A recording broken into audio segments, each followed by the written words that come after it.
Hi everyone, I'm Martin and welcome to Astronomy for Beginners, and today I'm going to do a guide on the Orion Starshoot CCD, and basically I'm going to show you a guide, step by step sort of instruction on how to use the Orion CCD software.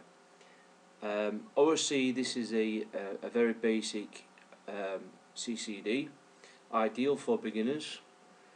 And I'm just going to go through a little talkthrough on the software itself.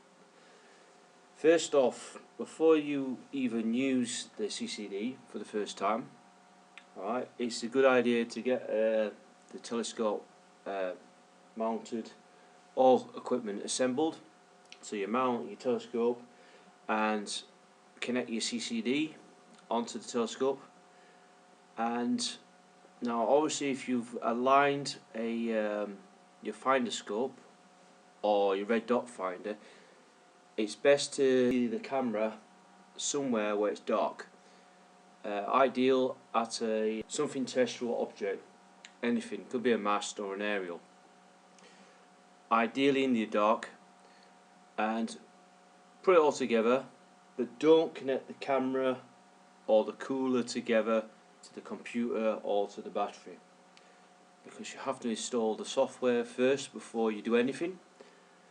And obviously the software is located a CD supplied or DVD, and you basically click on there and it should load up. Basically it will load up the Starshoot imaging program on CD, and also you install here all your SCOM drivers. Then you install the Orion Starshoot G3 driver, and then there's the actual Starshoot Studio software, which is basically a software capture program which we'll use. You have to use the software program if you want to use the CCD as the main imaging. You don't have to use any other software. You don't have to use this software for auto guiding because it doesn't work. If you want to use it for auto guiding, you have to use PhD guiding. Now PhD guiding is a different software altogether, but it auto detects this camera, so it works with this camera. It's quite a good little feature. It tells you can go to the Orion website. It even tells you to visit the PhD guiding website as well. Then it tells you the features and then how to use it as an auto guider. It's quite a good little CD or DVD. Obviously, for these bits, you have to have the internet connected for you to visit the Orion website or the PhD guiding website. But just assuming that I've installed all the drivers, we'll click out of that.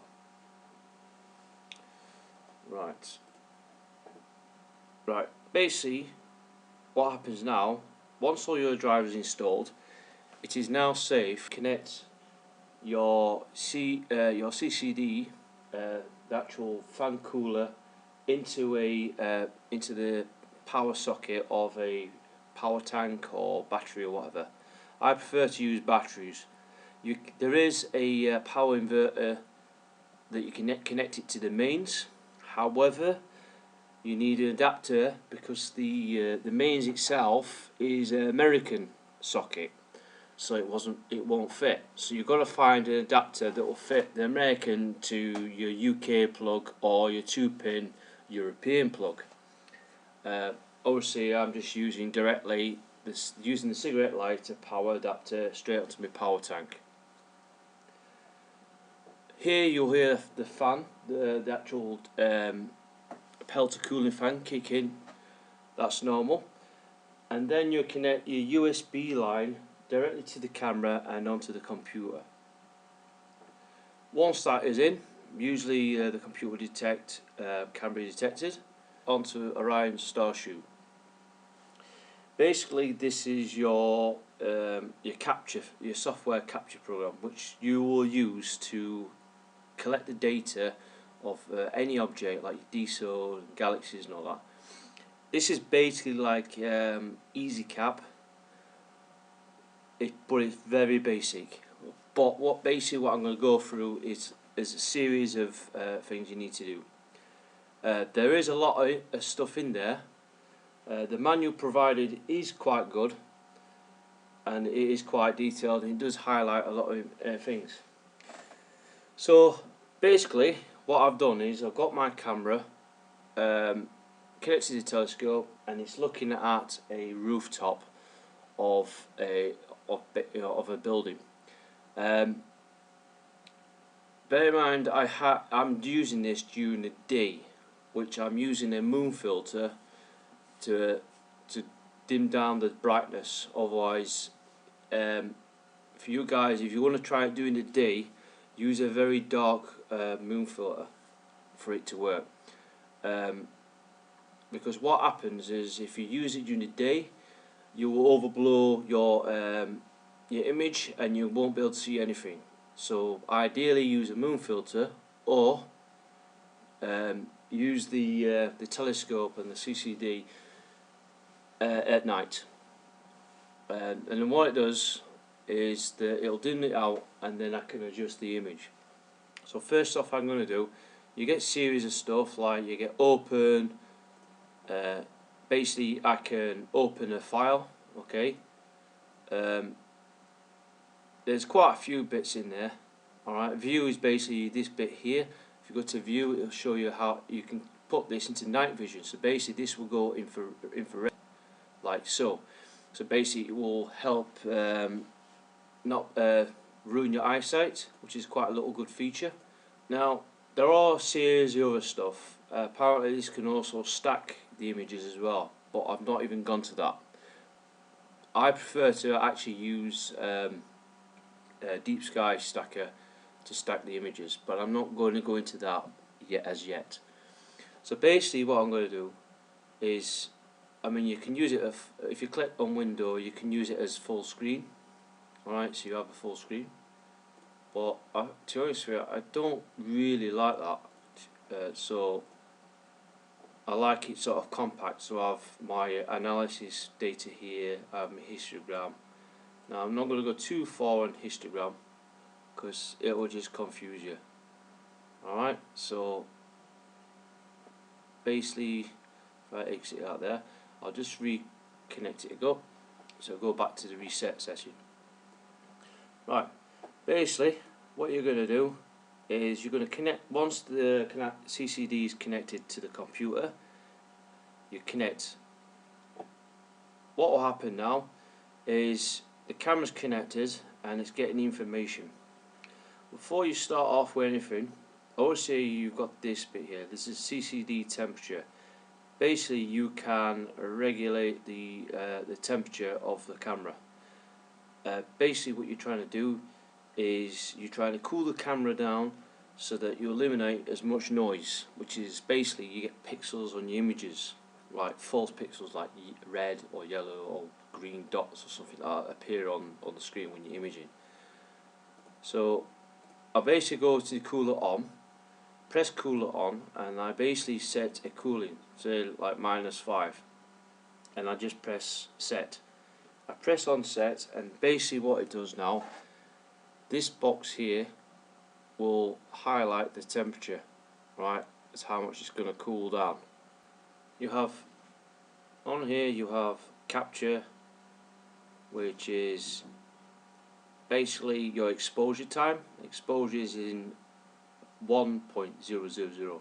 So basically this is the amount of exposures in seconds. So if you have 10 seconds, or you can have 200 seconds or 300 seconds. This box here is basically the type. Now normal capture, if you're capturing light frames of DSOs, is known as light.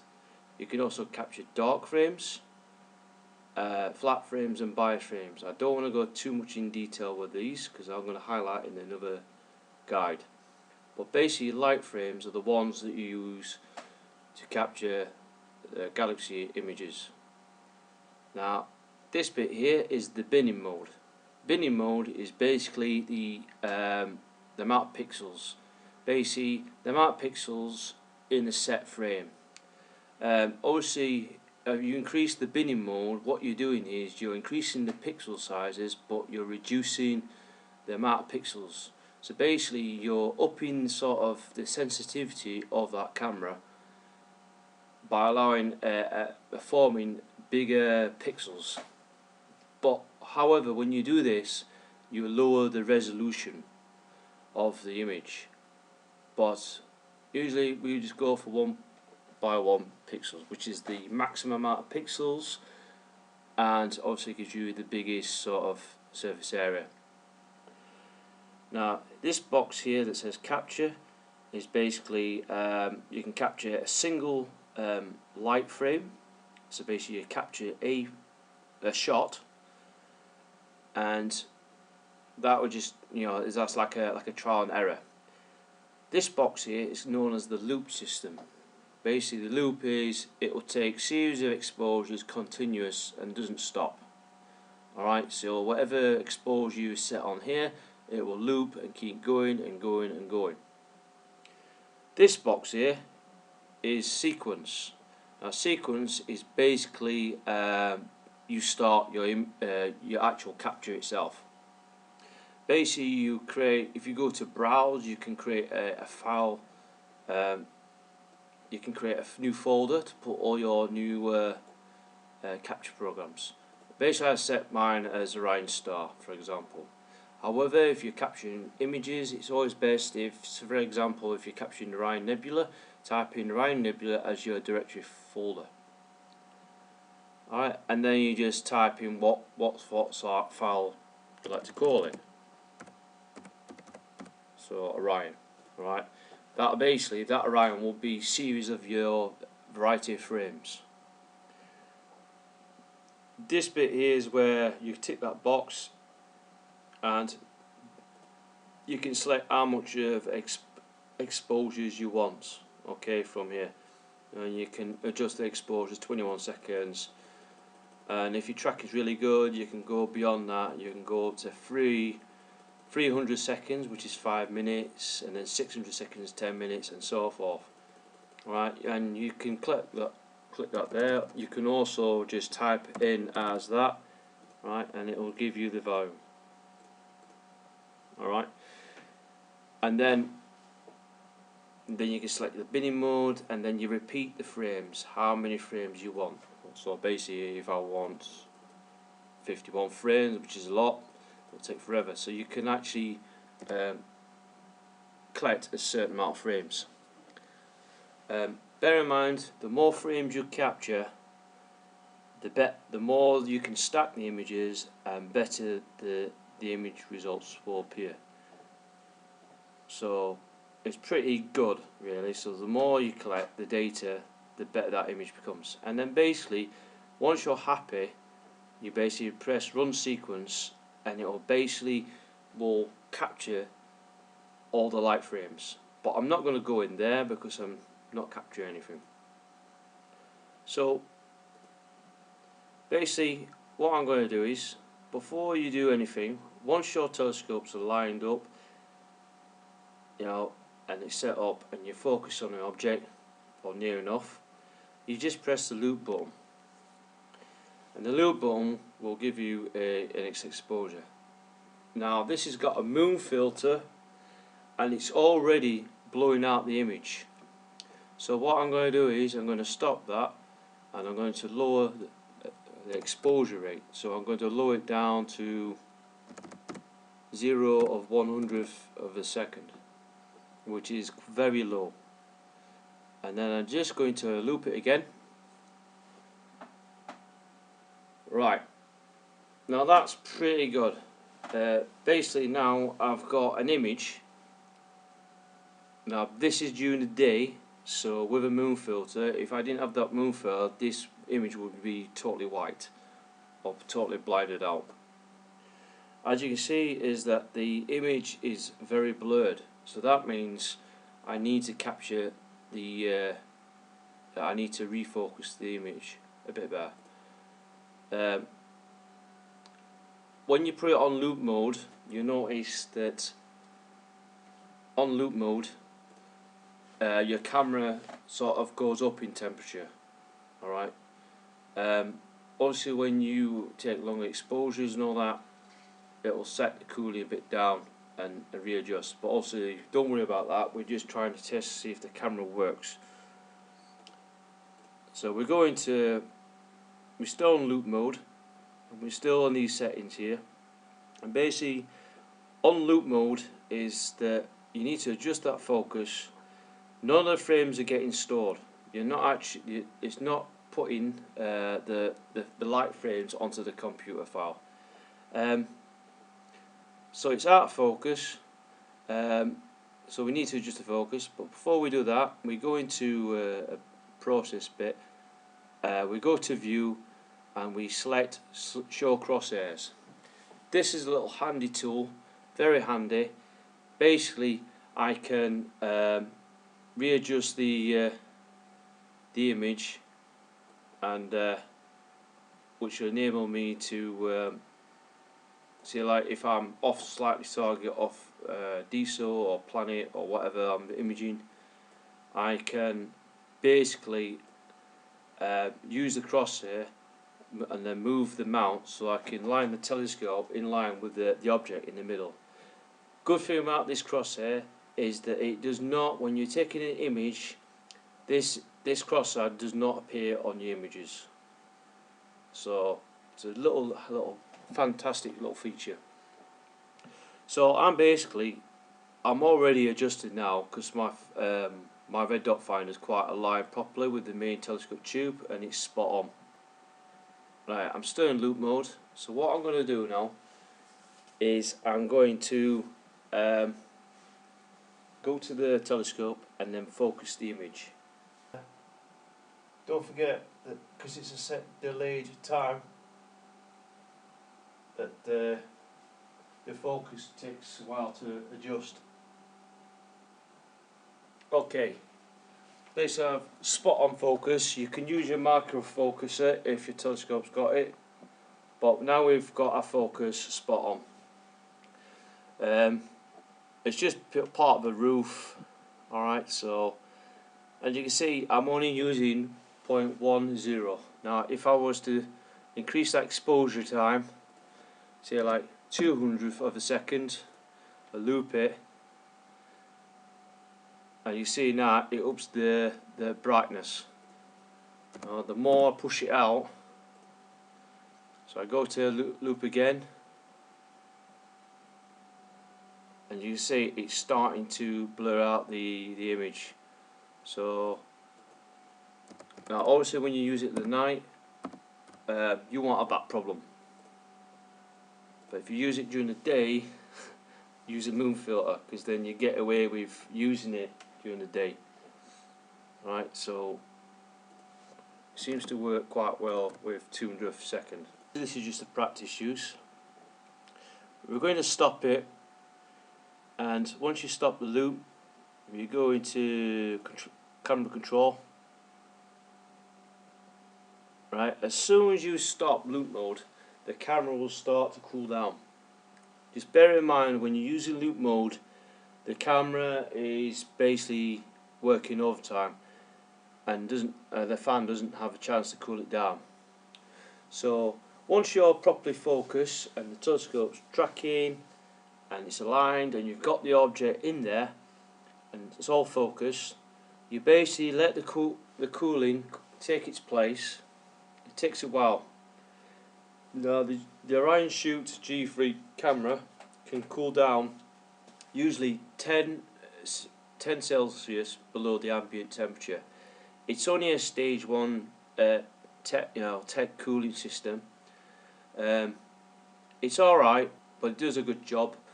But what you're trying to do is you're trying to cool it down as much as you can to eliminate these hot pixels that appear on the screen. Now obviously I can't see the hot pixels on the screen, but I am in a warm room, and now obviously this camera is not going to cool down as low as that, so I think 13.6 is about the lowest I can get. But obviously during the night the camera will cool down even further. But our ideal situation is trying to cool it 10 degrees at least below the ambient temperature. So that's cooling away. Alright. Right. Basically we're going to say we're going to do a capture. Alright, so we do a little capture. So we go along, so we go into capture, and then we want to now you can, good thing about this program is you can select different, you can have a raw image which is like sort of really black and white, and then you've got another sort of colour mode on RGB. I prefer to use RGB. I click on sequence. Now obviously I can't use exposures as long as 600 seconds because that's not really feasible, or as I just blow it out. So if I do an exposure time of 1.170, and then I'm just going to use 1x1 binney mode. Then I'll repeat that. I'm going to have 10 frames. I mean, you can use. I'm going to get the form in here. Get my folder. I need to browse it up. Right, so I click on there, and I click on my actual capture folder, which is already set here. Right, and then basically what I'm going to do now is I'm just going to run the sequence. I'll do 20 frames. Now if you're doing a proper image setup, the more frames the better, the more that data and better the image will become. So capturing as much frames helps. So I'm going to run the sequence, and basically what's happening now, the camera is now, it's all cooled down and it's capturing that data. Now don't forget, this is 0.180 seconds, which is not very long at all. So it's collecting the frames really quick. Now obviously if you're taking 5 minutes exposures or 10 minutes exposure times or even longer, you know, this is basically one frame will take, this is a state spawn, how long the frames are going to take. It doesn't take long, and that's basically, I've captured 20 frames of art. So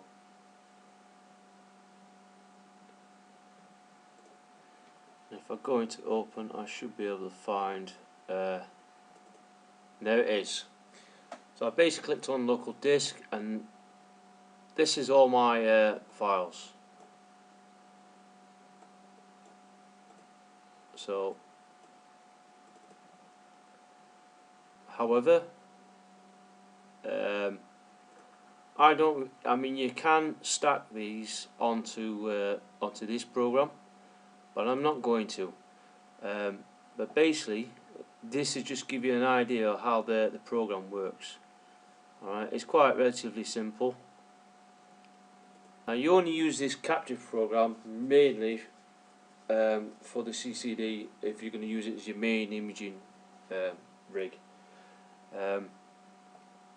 Just make you aware that I prefer to use the actual capture program designed for the CCD.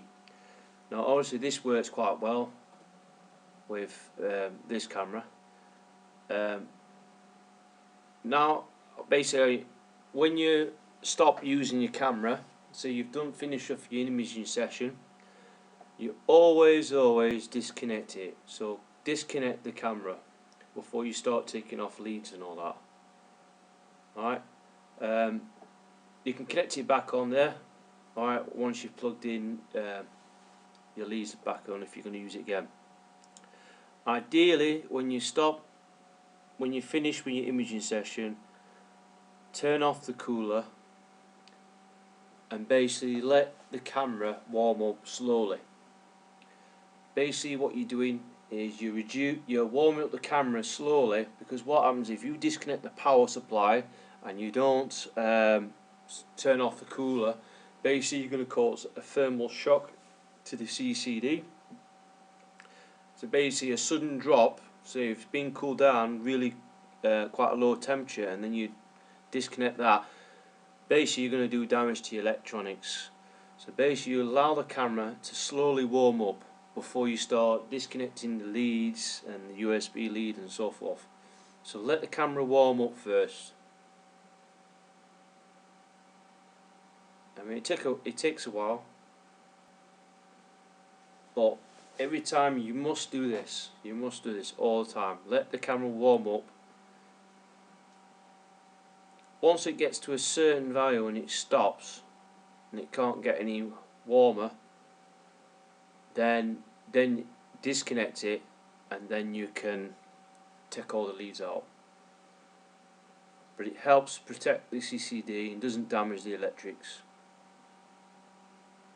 The good thing about this CCD, the Orion Shoot G3, is a lot of problems with a lot of CCDs is that they drain a lot of power, usually about 4 to 5 amps per hour. Now this CCD is ideal because you can actually basically run this off by a 7 amps per hour Skywatcher power tank, which is quite a low sort of drain. So you can get away with 7 amps, but obviously higher the ampage the better batteries, so that you can take longer exposures and that. At the most you probably get a maximum of about 7 hours, because it basically draws around about 1 amp per hour, so you can get 7 hours out of it. But I prefer to use, because this is only a test piece, I prefer to use bigger batteries.